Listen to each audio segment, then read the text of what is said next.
आत्ताच नुकताच मटा सन्मान मिळाला आणि कॉंग्रॅच्युलेशन. थँक्यू. पण मला कादंबरी तुझ्याकडून जाणून घ्यायचं, जेव्हा ती अनाउन्समेंट होते की वेब सिरीजसाठी सर्वोत्कृष्ट अभिनेत्री कादंबरी माळी, तो हे मुवमेंट काय होता?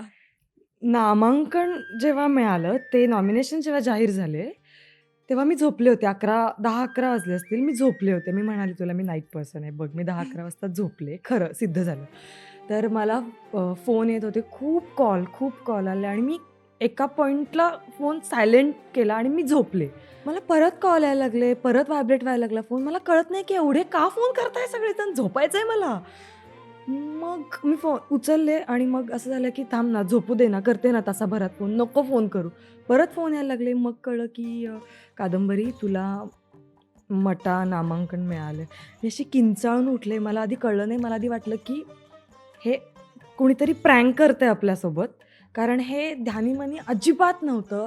हे असं सगळं मिळावं म्हणून मी काहीतरी प्रयत्न करतीये किंवा पाऊस केल्यानंतर हे सगळं होणार आहे, हे मला मिळणार आहे. इथं ह्या प्रोसेसमधून मी जाणार आहे किंवा असा कॉल मला कधीतरी येणार आहे. ह्याचा विचारच नव्हता केला मी. अजिबातच विचार केला नव्हता.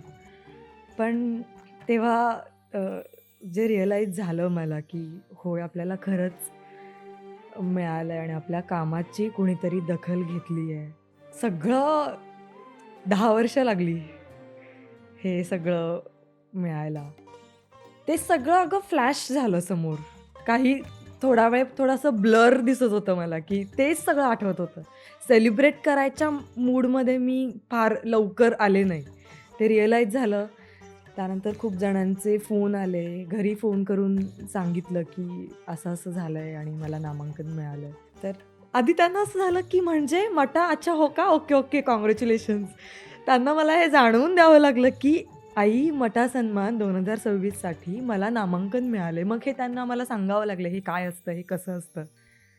आणि मग त्यांना ती गोष्ट सांगत असताना मला तेव्हा खरं रिअलायझेशन झालं, की होय, हे मिळालं. कष्टाचं फळच आहे हां. 10 वर्षाच्या. पण मला सांग की हे सगळं घडत असताना ही पहिलीच तुझी वेब सिरीज हो. होती. काय अनुभव आहे या वेब सिरीजचा? तो जो काही शूटिंगचा अनुभव होता नीलम, इतकं कमाल शूट झालं. म्हणजे माझी आता स्टँडर्ड्स हाय झालेत.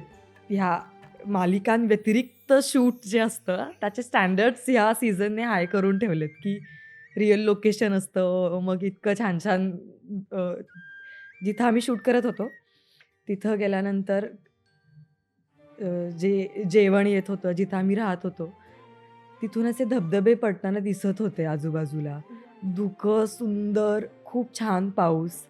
म्हणजे स्वर्ग 2 बोटांवर होता असं म्हणायला काहीही हरकत नाही. आणि धुरपी नावाची जी गाय होती, ज्या गायीसोबत माझे खूप सीन झाले. मराठी मनोरंजन सृष्टीमधील मालिका, चित्रपट, नाटक तसेच कलाकारांबद्दलच्या नवीन अपडेट्स जाणून घेण्यासाठी नक्की सबस्क्राईब करा इट्स मज्जा मराठी या आपल्या नवीन यूट्यूब चॅनलला.